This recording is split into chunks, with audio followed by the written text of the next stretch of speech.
was my girl Chanel Monet, y'all. I was just in the mood for you. That's my song. Like every morning, Chanel just be turning me up, y'all. And so we're gonna go right into our interview. I'm super, super, super excited to be interviewing this young man from Cali. Of course, he'll introduce himself and all that good stuff. He flew in yesterday, had a show yesterday here in Chicago, just making moves. So I'm super excited. Anybody who's about their grind, who's living in their purpose, who just making things happen for themselves, I just take my hat off to you. And so without further ado, my brother Profhit, what's happening? Artist turned businessman. And yes, so indeed. we get to interview him about all the great things that he's doing now and pretty much what's next for him. So without further ado, who is Profhit? Yeah. Chicago, what's up with it? I'm Profhit, the MC. I'm just a black man, just like you said, living in my purpose, trying to do the things that I've been having a vision of since I was a kid. So just trying to put out music that makes a difference and go from there. So how has this journey been for you? Coming from Cali, just like how is the industry there right now? What are some things that I know you've been doing this since you were 8 years old, correct? Yes. So since you a youth, and we were just talking about the youth just being super dope and everything and things Absolutely. of that nature. So how have you just grown as an artist, grown as a businessman? How has your journey been? Man, it's been a lot of stumbling blocks, a lot of roadblocks, a lot of growth, but it's been a journey that has molded me to who I am now, and through perseverance, I'm still here. So yeah, just trying to every day trying to be a better person. Yes. So are you originally from Cali? Just how is the music industry? How is everything there? The music industry in California is basically split. So Southern California, the music industry is booming right now. Even with the loss of Nipsey, there are so many artists, that have been on the rise and that have made it to the top. Kendrick, the whole TDE clan and all the artists down there, Janae Aiko, all those artists that have made it to the major platform, and then we have a lot of young artists that are still coming up, and it's a lot of love, it's a lot of attention over there. And I come from the Bay Area, San Francisco, Oakland, Richmond, Vallejo, and the music industry there, entertainment industry, everything there is very stifled. It's very hard to make it out of there, and it's not as much attention or love there, and even within that market, there's not enough shared work, like people trying to put each other on. The DJs, the radio stations, all that. I don't know if you know her. Mm-hmm. She comes from the Bay Area. She's from Vallejo. Big fan. And I moved back to the Bay a year and a half ago, and I didn't even hear her music on the radio until like a couple months ago. Really. We hear her music all the time. Exactly. So we've been listening to her for I'll say a few years, maybe 2 or 3 years before she. I remember when she first did the BET Experience. Yeah. She was already being played on the radios here. Yeah. See, it's they don't play her like that. Like they just started playing her, and that's just how it is. Like it's. So would you say that California likes a particular sound, maybe? It does. The Southern California market and the Northern California market, they're two different sounds, but then at the same time, in the overall picture of the state, people expect a certain sound, and the Bay Area, when it comes to us, people outside of that market aren't looking for that, but they'll take it and twist it and make it their own. And that's what's been going on, and that's what's still going on. So because we are IamKulture and we for the people, are black people doing this, or is there systems in place in the Bay Area that are kind of stopping the music, the truth? So some of her, she's so I listen to some of your music, just real influential, knowledge, self-seeking. I mean, like really like allowing people to like think about the things that are happening in the world. Right. Are you saying that sound is not wanting to be, I guess, put I on a said platform? everything. I mean, like right now, like a lot of the young LA artists is, kind of biting the style that some older Bay Area artists started with. You know what I'm saying? Like the Blue Faces and all these other young artists that whole style was already put into effect by Bay Area artists when I was in high school. You know what I'm saying? Early 2000s. And they're taking that and making that big now. And I mean, this is stuff that's been going on. But I feel like, I mean, of course there's systems in place, but at the same time, it's a lot of our own people who are taking stuff and running with it. But that's like in any market, you know what I'm saying? Right. So, yeah. So how do you all deal with that? Because I'm all for on this platform, we try to make sure that we're highlighting the issues and the concerns that are affecting us and even in all aspects of our culture.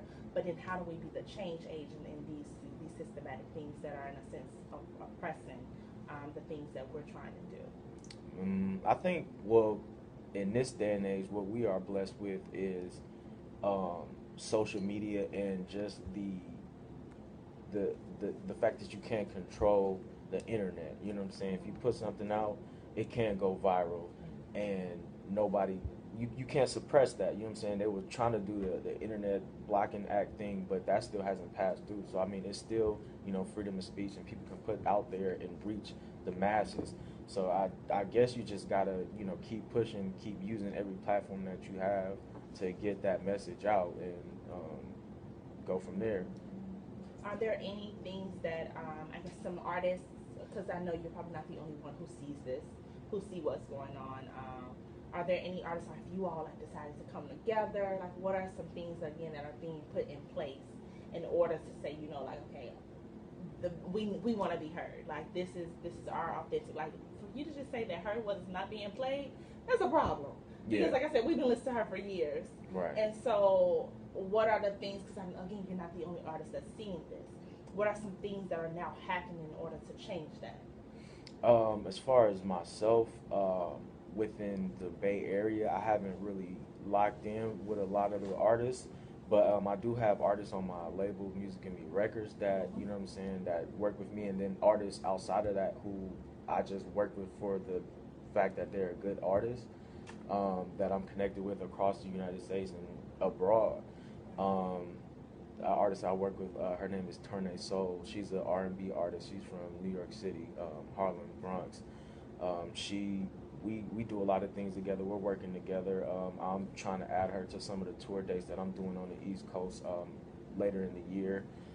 It's a bunch of artists. I can't think of them all right now, but you'll see them. I post them. I'm posting their work and what they're doing, and we're always doing stuff. So if you follow me on social media, you'll see. We do, definitely do. So let's get into who you are. So who would you say were who were the most inspirational music people that you listened to while you were growing up? Who inspired you to say, I want to do music? Let me see. Well, I listen to a lot of soul music, and gospel. So I mean, Stevie Wonder. I was playing drums when I was 4, so I used to listen to a lot of Stevie Wonder songs and learning how to play drums to that. Aretha Franklin, I loved her music. Patti LaBelle, Gladys Knight. I mean, the list goes on. Old school. Yeah, real old school. But as far as like hip hop, man, I'm old school with that. Like Rakim, that was my guy. Being a lot of I talked about this on an interview I did in the past in New York, but growing up, like they really didn't play New York artists like that. So until I was like damn near middle school, I never listened to like Nas or Jay-Z or all those other artists. Like they didn't get radio play until like late 90s. You know what I'm saying? So I didn't have that effect. Like most people would be like, oh yeah, Jay-Z, Nas, Eminem, and all those other names, but I didn't really listen to them. But I did listen to DMX. He was one of the few artists that DMX. I heard. Come on. Everybody had him on lock, and his first 2 albums like really impacted me. Bay Area artists, E40, Too Short, Mac Dre, San Quinn, Rappin' Forte, list goes on. Like those artists had a huge impact on me because they were from where I was from and they were reachable, tangible. And then, outside of that, man, Busta Rhymes was a big influence on me. Yeah, Missy Elliott, MC Light, list goes on with them. From the South, who Outkast was Okay, a I huge love influence. Outkast. Huge influence. Hands down. So yeah, I The mean, great. absolutely. List definitely Yes, goes come on, on. Andre 3000. There it is. Yep. So a lot of greats inspired this great in front of us. I appreciate that. And so going right into your record label, like where did the vision come from? What do you see yourself doing? How do you see that growing in the future?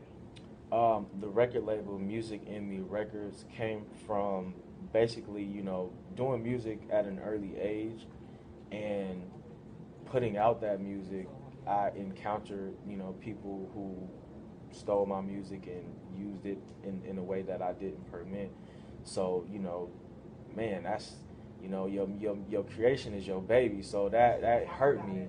And, dealing with all those people in the industry at a young age, signing contracts and not getting paid for things, really, messed me up. And, I just got to a point, where I was just like, well, I got to do it on my own. And I ended up going to like a little seminar with Def Jam, some of the people over there, and Russell Simmons was speaking, and they were talking about all that. And I was just like, well, if all these black people have started labels and are successful, then why can't I? So that's where it came from. And, since then, I've just been building and working.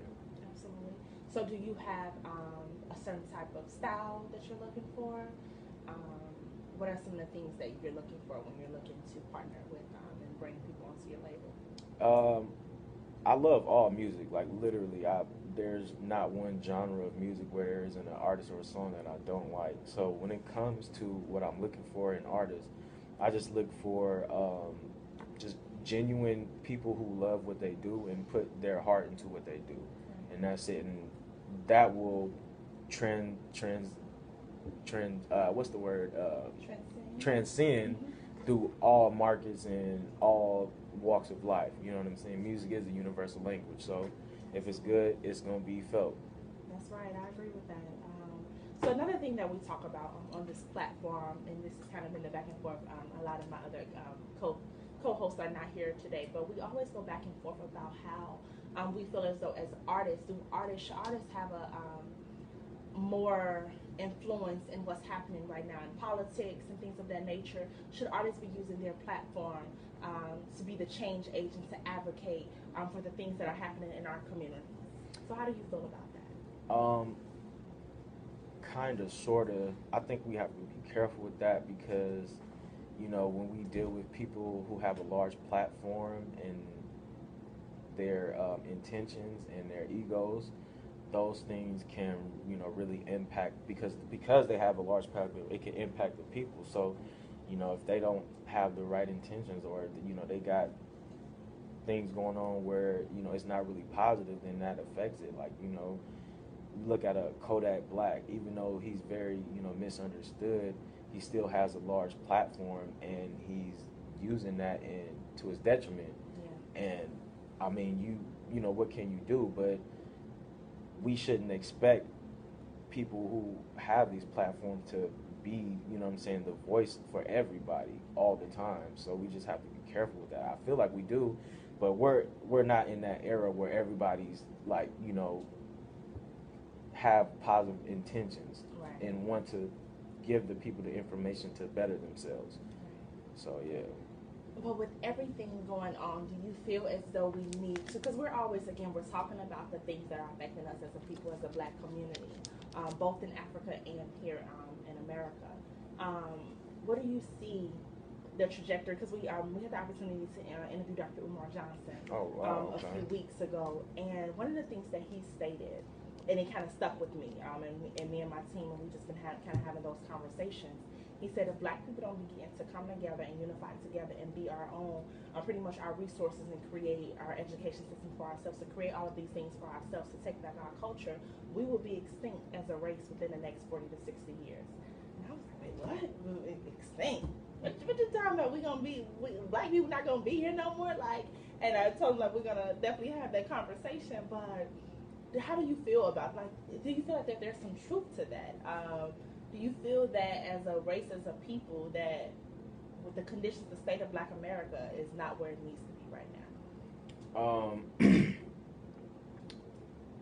no, because I think what people don't realize is that, man, black people is everywhere, and that, because of politics, we don't realize that, and we don't realize the love we have around the world. So, you know, being a person that has been a few places, it's a lot of black people, and there's no possible way that we can become extinct. I mean, we're gonna continue to go through it because of the fact that, if black people are affluent, that means that everybody else will have to suffer because, if you look at what we do just in the U.S. alone, like a lot of us don't have much when we start off, but these little individuals become these big things and amass all this financial wealth. So if you just, that little percentage of people can do that, if you allow everybody to progress and come together, then that's a problem. So, they definitely try to keep that from happening, but it's black people everywhere, so we're not going to become extinct. Our genes are in everybody, so we good. Hello. Hello. Say that one more time. Our DNA is in everybody, so there's no way to extinct us. We gonna be here. First. Exactly. But with that, how do we come together? Like, even just hearing you talk, I feel like as a race, sometimes we can be so divided. Mm-hmm. How do we begin to have those conversations about the power of, and not only, because I feel like we've had so many conversations, at some point it got to be some action behind what we're talking about.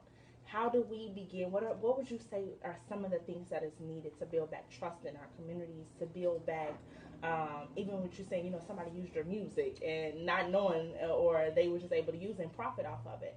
How do we build, there's a sense of a lack of trust in our communities. We don't come together as much as we should. Right. We don't see the power in our culture, how we influence everything. So how do we begin to be that change agent to create those platforms for us as a people? Because our young people, and I would say this all the time, they're watching. Yeah. And our dear black people, earlier we had a conversation, and one of the things that were sent to us was from a teacher who stated that her young people told her, like, as adults, I feel like y'all left us for dead. Like, what's going on? We don't see enough adults advocating for the things that are happening to black people. We don't see a lot of adults coming together. And so I said, they're watching. So what's next for us to do? I think it depends on each person, because as a collective, the individuals do affect that collective, and I feel like we just have to be genuine, and we have to invest in our own intuition, because we have a real, we have a lot of trust issues, and we have walls put up within our own communities and for ourselves. So we just have to be genuine, and we have to be about, our word has to be our bond, and we just got to trust our intuition, because that's the only way we can move. That's how I'm here speaking with y'all, being from California, and I mean, that's how I do my business and live my life. And I mean, not everybody can do that, but it's an uphill battle, but it's necessary. So that's what I feel like will help us, in each individual in the collective, to move forward and grow. I really appreciate the fact that you're so humble. Like, you're very humble in the way that you speak. Like, it's just like whatever to you. Like, you're very humble, and I really appreciate that fact, because a lot of times people speak, you don't speak very negatively about certain situations. A lot of times, a lot of people will say, this and this happened, so it's stopping me from doing this, or this and this happening. But you're like, no, I'm persevering through this. I know it's gonna happen, and that's the key to knowing everything. You're expecting certain things, so therefore I know this is gonna happen, so I'm ready for it. Yeah. And I think that's what we need to do when it comes down to certain things. We have our hopes a little bit too high sometimes. When we need to expect there's gonna be roadblocks. We need to expect that a lot of things may come in our way and people are gonna stop us, but we have to keep pushing through it. So what would you say to people who are not persevering through it, who don't know what to do, who let these roadblocks stop them? Man, I would just say, always be open to finding that motivation and that will to move on, whether it be on social media or a random person on the street. a lot of things. Like, a few weeks ago, I was like, working and ended up, making a delivery to a building, and a nice building, and people look at me, they feel like they know who I am and what I'm about, and like the dude kind of like brushed me off and like tried to keep me from getting the building, and I like had a moment and I snapped on him. And then, he was like, telling me he was sorry, and I was just going and going. And then, he was just like, he put his hand out, and then I shook his hand, and I was like, maybe I'm tripping. But, it was just a moment, and it just reminded me that I needed to, get myself together and not just flip out on people. It's not always what I think it is. So, I mean, it's always there if we looking for it. I'm not one of those people who's, like, super positive and affirmations and all that. Like, sometimes I can be negative. I mean, that's everybody. That's human nature. I mean, that's human nature. But I feel just with social media now, people just be super, super overly positive. For real, right? Yeah, it's just like you can't be going through so many great things. Like, let's reality hit. Yeah. Okay, so when's your birthday? My August 18th. Oh, that's my mom's birthday. Oh yeah, that's what's up. That's what's up. Leo. Yeah. That's my mom's so really quick, before we go into, Profhit gonna bless us and sing, rap one of his songs, Ball Out. I think I want to play one of your raps before you go into Ball Out. Is that it's okay? all good. Okay. What would you prefer? Do your thing. Okay. I like that one.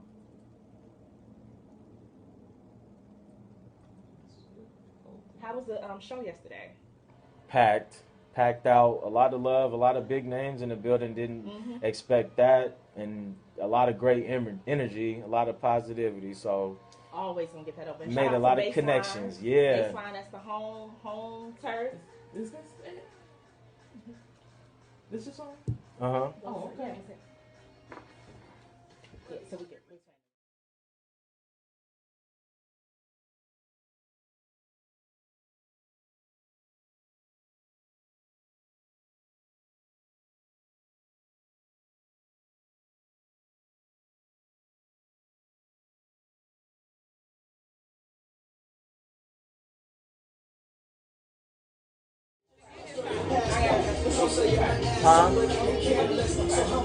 Can we just pick a random beat? Y'all can pick a random.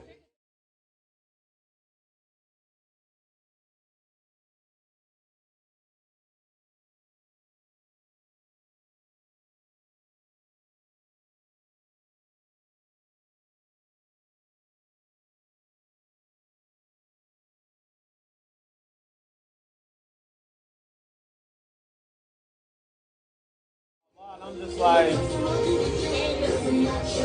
exactly, and I just be like, I kind of like, I used to let it bother me, but now I'm just like, nah, I made this song in relation to, situations, and, I don't have to call a woman out her name to say you did something wrong or something, some of your characteristics is off. Yeah. People are used to, when you say, call me out my name, all say things, okay, I know you feel some type of way, but when you say somebody out in a nice way positive, now they're left confused, they don't know how to feel, and that's all it is, they don't know how to feel about the song. It's just like, okay, I think it's disrespectful, but is it?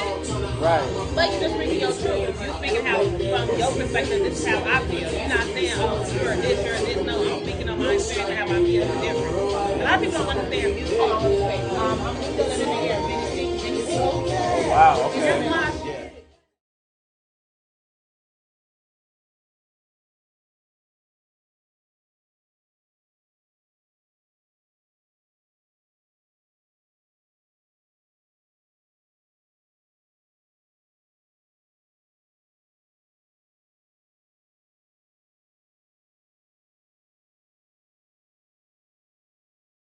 Blood Moon and then Ball Out.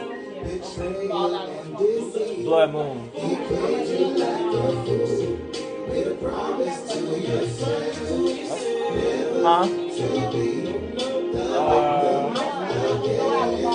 Okay.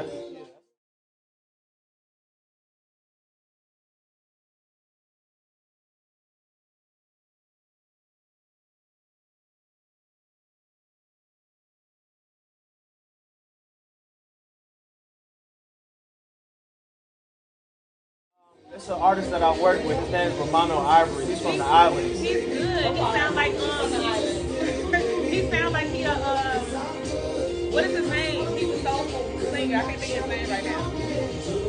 He sounds like I can't Not think of his Anthony name. Hamilton. Yes. For real? Yes. Wow. Okay. Yes. I'll have to tell him that. Yeah.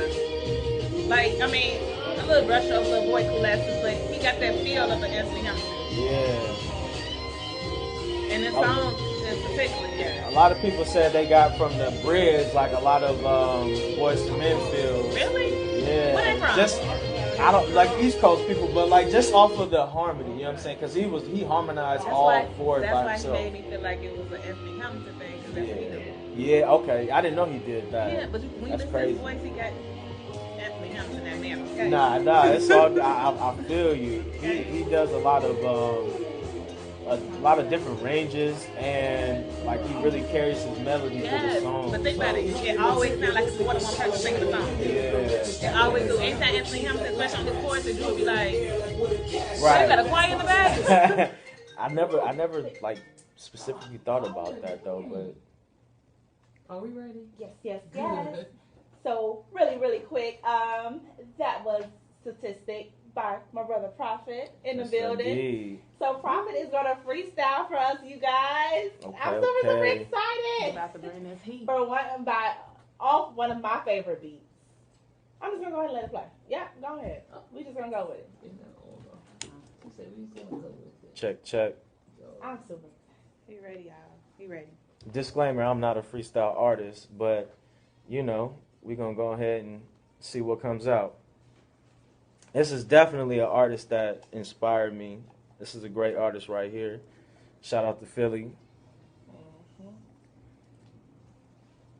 Keep your headphones on so you can hear one.